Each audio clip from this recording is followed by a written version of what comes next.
Supreme कोर्टाने 29 जानेवारी 2026 रोजी यूजीसीच्या नव्या नियमांवर एक अत्यंत महत्त्वाचा आणि दूरगामी परिणाम करणारा निर्णय दिला आहे। यूजीसीने लागू केलेल्या उच्च शिक्षण संस्थांमध्ये समानता वाढविणारे विनियमन 2026 म्हणजेच इक्वॅलिटी रेग्युलेशन 2026 वर सर्वोच्च न्यायालयाने तात्पुरती स्थगिती दिली आहे। सुप्रीम कोर्टाने हे नियम सध्या लागू न करण्याचे आदेश देत त्यांना कीप इन एबेन्सन्स म्हणजेच प्रलंबित ठेवण्याचे निर्देश दिले आहेत। कोर्टाने आपल्या निरीक्षणात स्पष्ट शब्दात म्हटले आहे की हे नियम अस्पष्ट असून दुरुपयोग होण्याची शक्यता नाकारता येत नाही। याशिवाय सर्वोच्च न्यायालयाने असेही नमूद केले की या नियमांमुळे सामान्य प्रवर्गातील विद्यार्थ्यांवर अन्याय होऊ शकतो आणि हे नियम पहिल्या दृष्टिकोनात भेदभाव करणारे वाटत आहे। या संपूर्ण प्रकारावर भाजप युवा मोर्चा विद्यार्थी आघाडी नागपूरचे जिल्हाध्यक्ष प्रशांत सिंह कश्यप यांनी प्रतिक्रिया दिली आहे।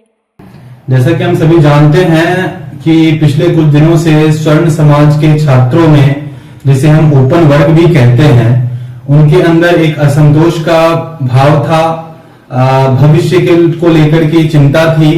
इस विषय में लगातार हम सरकार से, माननीय उच्च न्यायालय से, सामाजिक संस्थाओं द्वारा मांग किया जा रहा था कि इस विषय पर विचार किया जाना चाहिए। और आज सुबह सुबह जो सुप्रीम कोर्ट ने वर्डिक्ट दिए हैं, जो इस पर यूजीसी 2026 पर जो रोक लगाया है, निश्चित तौर पर यह स्वागत योग्य है। 13 जनवरी को यह बिल आया और 15 जनवरी को पूरे भारतवर्ष में लागू कर दिया गया। इससे पूरे छात्रों में डर का माहौल था, लेकिन आज जो फैसला सुप्रीम कोर्ट ने हम सभी के सामने रखा है, इससे कहीं ना कहीं पूरे छात्र समुदाय में संतोष की भावना है। तो क्या प्रशांत जी, आगे भी आंदोलन जारी रहेगा?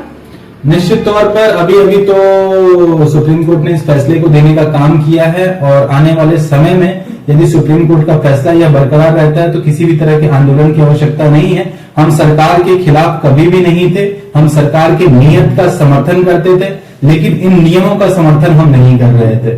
नियम ऐसे थे जो स्वर्ण वर्ग के छात्र हैं, जो ओपन वर्ग के छात्र हैं, उनके भविष्य की चिंता की बात थी। इस वजह से छात्र समुदाय को लेकर के हम आगे बढ़ने का प्रयास कर रहे थे, हम आंदोलन खड़ा करने का प्रयास कर रहे थे ताकि इस आंदोलन को वापस लिया जा सके।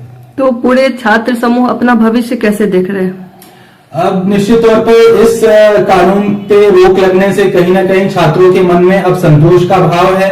संतोष का भाव इस तरह से है कि अब कोई भी झूठा आरोप किसी के ऊपर प्रत्यारोप नहीं कर पाएगा। यदि झूठा आरोप प्रत्यारोप करता है तो निश्चित तौर पर उस पर भी कार्रवाई की जाएगी। और हम इस बिल के खिलाफ कभी भी नहीं थे, इस नियति का हम समर्थन करते हैं।